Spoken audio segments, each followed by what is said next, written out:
What's going on? Welcome, cultivators, as something I try to say when we get started. And so today we're going to talk about how to launch a successful Kickstarter campaign at minimal costs. My name is Zachary Delano Middleton. You guys have probably seen my blog, Grace to Cultivate. This is kind of me sharing what that process looked like in September 2021. You can see it in the descriptions. My business started or was seeking to raise startup costs or startup capital to the amount of $2,000. And by God's grace, in 49 days, we were able to do that. And so this particular video focuses on what that looks like. And so one of the ways that you can help us even right now is you can like, share, subscribe to our content, and you can see more about what we're trying to do.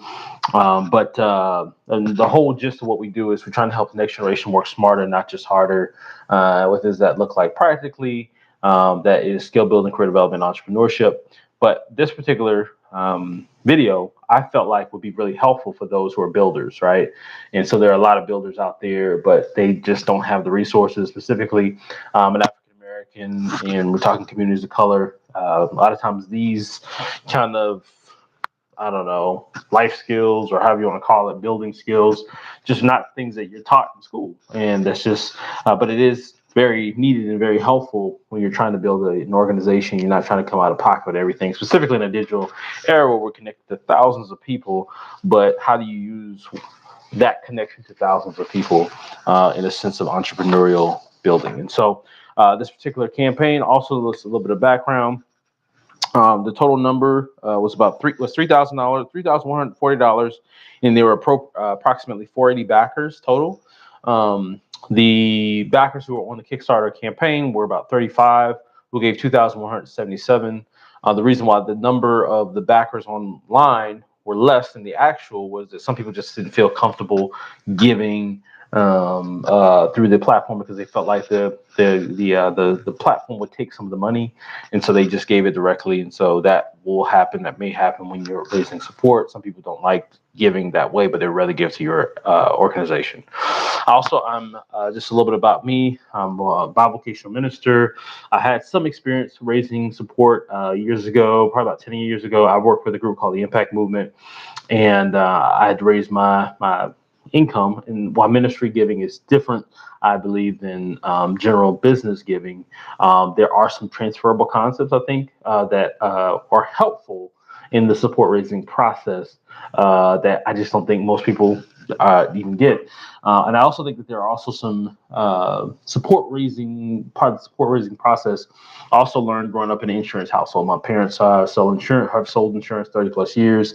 My dad sold and mom with their own agency, or Alonzo Middleton's agency, insurance agency in Orangeburg, South Carolina. And so that's a part of even the relationship building strategy that goes into raising support. It's very similar. There's some similarities there too. All right, so in 12 steps, I want to break it down for you, hopefully keep it about 10 minutes, what the process is when it comes to actually raising support. I have them right here, so you see me looking over here and going back and forth. That's what I did, just kind of wrote them down. But the first one is understanding that ultimately you are not your fundraiser, right? Your fundraiser is what you do, but it's not who you are, right? I am a Christian, and I just always kind of state my perspective, kind of going in. I know everyone has different perspectives that are, I'm sure, probably reading and interacting with what I'm saying. But I do believe that leads me to an understanding that my intrinsic value is not tied to how people see me, not tied to anything other than what I believe God, the triune God, has created me in his image, in his likeness. And so he gives me a different or a higher value of value and dignity and worth than any other thing can give me. And so whether I achieve my goal or I don't achieve my goal, I'm grateful. And so I think that is foundational, right? And so my communication to you is that you are worth more than however amount of money that you ever raise. You know, you're not primarily tied to your fundraiser, right? And I think that if you can understand that, whether you get $1 million or zero, a penny, no pennies, you're still valuable and you're still worthy. And so that's foundational. Number two, the majority of the fundraising happens behind the scenes. This is something that I've seen several of my friends are doing different types of fundraisers, really cool fundraisers. But one of the things that kind of seems to be the common refrain is that they're not really reaching out to people individually. And so I want to show what does the process look like, 0 to 60, to how do you reach out to someone? What time would I say to put the fundraiser up? And what does that structure look like? And so the number two, just to understand that the actual fundraise, the work that happens off the camera happens outside of the digital scoreboard, if you will. And I think people do see that people are starting campaigns and they are getting the word out about whatever they're trying to raise funds for. But I think people need an actual phone call, email, some type of correspondence before they're willing to part with their resources. And so that is number two. The majority of the fundraising happens behind the scenes. Number three is to reverse engineer your fundraising goals, right? And so if my fundraising goal is at 2,000, I need to start with that number, right? And then I would also recommend that you overraise. So if it's 2,000, I would recommend consider 2,500 or 3,000, 1,000, 1,500, 2,000. You consider over raising whatever your stated goal. Your stated goal is what is your projected goal, is what you're going to be asking for. But in your mind and in your planning, you have a work ethic goal that's going to overraise that number. And so part of the reason for that is if you miss your work ethic goal, you'll still hit or hopefully hit your written goal. And so that's important, just concept and perspective to have. Number four is to create a realistic per person goal based on the math, right? And so I start by asking the question, if I were going to pay a friend, if they approached me with a similar project that I was not specifically tied to, and they said, hey, Zach, I want you to give this, how much money would I give, right? And I also want to think about whoever your target audience is. How much do they normally give? How much do you think that they have the capacity to give, right? And so an example of a per person goal, our stated goal was $2,000. So I believe that our per person goal, the goal that the average person would go, yeah, I'll give a few dollars to that, was $25. I felt like $25 was a good stated per person goal. This meant that I needed to receive or to actually gain at least, or to talk to or get 80 people to give an average of $25. I need 80 people to give an average of $25 in order to hit that desired goal of $2,000. And so that's what that looks like just practically, right? That's number four. Number five is I would encourage you to consider trying to contact at least 4 to 5 times your per person goal mark, right? So if your per person goal mark in that situation is 80 people, the persons or the amount of people you want to contact is between 320 to 400 people, right? And so what I would look at when I'm trying to kind of acquire that number of people, I'm looking at everything, looking at my who are the people in my phone contact list, who are the people that are people who are in my email contact list, social media. Like I'm looking at all of those different people. I have to give my props to Miss Tracy Warren, who did a fundraising training with the Impact Movement several years ago. Heavily influenced by that. Mine is a little different than how she frames it, but similar in the sense I would say that I try to end my vision cast by even stating what my goal is, right? And so it's just kind of subtly I put it in there, but would you be interested in backing me at $25 or some other amount? Would you be interested in backing me at $25 or some other amount? And that's how I kind of ended. Number six, I create an individual contact list based on those actual acquaintances, right? So I'm starting with the way that I try to frame it with who are the people that will actually take your call? If just in general, just in life, if I were to pick up a phone call, they actually would talk back, they would actually have a conversation, we actually go back and forth. Who are the people that actually take my call, right? And so of that 400 people, I'm going to put it on a blank sheet of paper, phone notebook, some type of just written out those 400. That's number six. Number seven, I'm going to take that list and I'm going to apply that list to an actual Google spreadsheet, some type of a document. I find spreadsheets to be very helpful because they have the adding feature that it already does for you. And so I take those first 400 and I put on column A, the first column, I put their name. Column B, I put how I'm going to contact them. Phone, email, LinkedIn, social media, how I'm going to contact you. What is that actually going to look like? Column three, I'm going to talk about what happened once I did contact them. Did they give? Did they decline?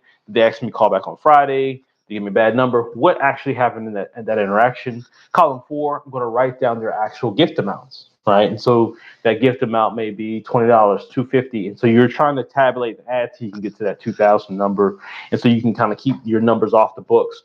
The scoreboard showcases, when I say scoreboard, of course, the website that digitally people give through shows what's actually being given, but the actual your personal scoreboard shows what people actually kind of pledge or actually say that they will give. Sometimes it requires follow-up, quite frankly. Some people say they'll give, things get busy, 2 months pass, they just forget. And so it's up to you to initiate and have that phone call and talk to them on that. Write a brief vision cast. And so what I'll do is I'll put the link in, this is live, but I'll put the link in another portal so you can see it for yourself. But I want you to write a brief vision cast, 300 words or less, that gives you want to break it down to the letter what you're asking for, why you're asking for it, the nature of your organization. You know, is it a for-profit? Is it a non-profit? Mine was a for-profit. It is a for-profit industry. I put it in there. It is a business. And the way that I framed it, and I'll put it in there and you can have it for yourself. But I frame it, this is a for-profit business. So a person is not donating as they would to charity. Rather, any contribution would be like a payment for a product or service. And so I put that in there. And I also put a Kickstarter itemized list. Sometimes you'll talk to people and they'll say, hey, what am I giving to? What's the whole goal? And so I'll literally write down what they're giving to when we talk about startup costs. People are, very particular about their money, and they should be. And so that's a part of the process. And so, but if you want to take that copy paste or however you want to do it, also I put in the fact that I'm looking for 80 to 100 backers that will contribute $25 or some other amount to the goal, and that's what I put in there. Number 9, look for inexpensive ways to thank the patrons. One of the things I found really, really cool about the Kickstarter is when you're doing a Kickstarter, it's not an equity, like the person is not getting equity for your Kickstarter, right?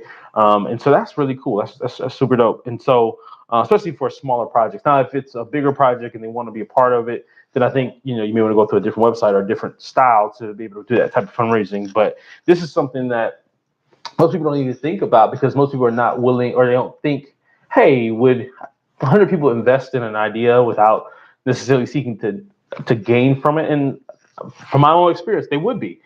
They want to see kind of your vision kind of go out, but they also kind of want to see the long-term impact of what you're doing. And that's important. And so thank you cards were really, really helpful. And that was one of the ways, the inexpensive ways to thank social media, those who are giving. Giving a social media shout out was really cool.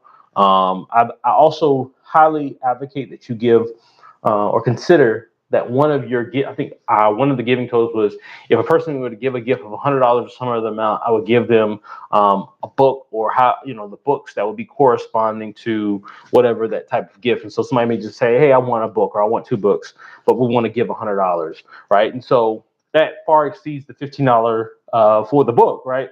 But at the same time, you're not giving up any real equity, and they get an opportunity to actually sample your writing or whatever your product or service, and that's kind of cool.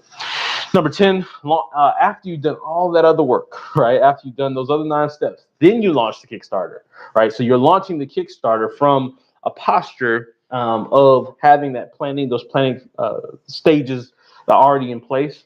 I would recommend giving enough time that you can contact each of the 400 or the 320 or whatever number you're looking at, but giving them enough space that they can have another pay period, right? Or 2 pay periods where they can say, hey, I'll set aside 25, I'll set aside 50, I'll set aside 100. And they have enough time to pay you. If you did it in a week and you want people to pay you next week, it's hard.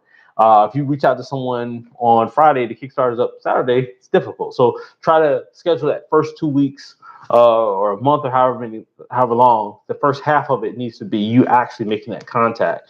And so that's why a lot of the preparation work is done before Kickstarter even comes out, because that first week, 2 weeks, 3 weeks is when the actual work is being done. All right, number 11, contact the actual individual potential patron. I jokingly use the word boom clickety. That's my word, boom clickety. Ridiculous, silly, countrified word. But I think what it does, and I'm from South Carolina, so I can say country, I'm from the country. But what it does is boom clickety in your mind goes, And the way that I pull that word is, like I said, growing up in an insurance office, there's a sound that a phone makes, the old school phone, when you pick it up, you put it back down, boom, click, right? And the people who I found to be most effective in this, they know how to do the boom. That's what they do. They boom, click it. And what I mean by that is, of course, the scoreboards, what you see digitally, and the websites and all that good stuff. But the actual work is being done. Nobody can see them. They're in a room somewhere, picking up the phone, putting it down, emailing, sending LinkedIn messages, the whole nine. And they're doing that maybe 400, 500 times in order to get 50 to 80 different people to put that content or to actually give. And so that's what the fundraiser looks like behind the scenes. And so, I tell people it's execution, it's actual phone calls, is a big part of how we raise money. Number 12, last but not least, you don't control the outcome of your fundraiser. You don't control the outcome of your fundraiser. However, you can make sure your fundraising efforts are front and center of the mind of your prospective patrons by applying 1 through 11. And so, just remember, you're not in control. The fundraiser is not all. It's not ultimately who you are. It's just what you're doing. So you have an intrinsic value, dignity, and worth that far supersedes, your ability to raise money. But at the same time, you can, I think, help at least make the fundraiser front and center in the mind of others, and build into that process by actually calling people individually. Even the scoreboard says one thing, but what you're doing is the core of what you have to actually, I think, do. From specifically when we talk communities of color, we talk about people who may not necessarily are putting their Kickstarters online, and their target group may not be used to that type of engagement. And so it's important to talk about and think about. All right. Last but not least, there's a TikTok video that I'm gonna put in the article, not in this particular post, but in a larger article. If you want to go to my TikTok, you can check that out too. And it talks about the things or the lessons learned. This video here focuses more on the preparation steps, but the lessons learned are things like, the biggest day of giving was the last day. People like to give on the very last 100, 200. They like to put you over the top. And that's something that is an encouragement for those just to keep going. Don't quit. Go all the way to the end. And so those are the 12 steps. Those are the 12 things that I found to launch a successful Kickstarter campaign. I'll run through them really quickly. Understand that you are not your fundraiser. One. Number two, the majority of the fundraiser have is behind the scenes. Two. Number three is reverse engineer your fundraising goals. Number four is create a realistic per person goal based on the math. Number five, consider contacting at least 4 times your per person goal. Number six, create an individual contact list based on the actual acquaintances. Number seven, write down your individual contact list down on a document or spreadsheet. Number eight, write a brief vision cast, 300 words or less, that includes a direct link to your digital fundraiser. Number 9, think of inexpensive ways to thank your patrons. Number 10, launch the official Kickstarter or online fundraising campaign. Number 11, contact each individual potential patron, call, text, or email. Number 12, last but not least, you don't control the outcome of your fundraiser. I appreciate you logging in, checking this out, and feel free to follow me either on Twitter at Zach D. Middleton, or check out the LinkedIn account that's available, Linktree account that's available in our bio, or go to gracetocultivate.com or Grace to Cultivate at every social media platform. I appreciate you guys, and thanks for checking it out. And I do believe there's grace to cultivate. Be encouraged.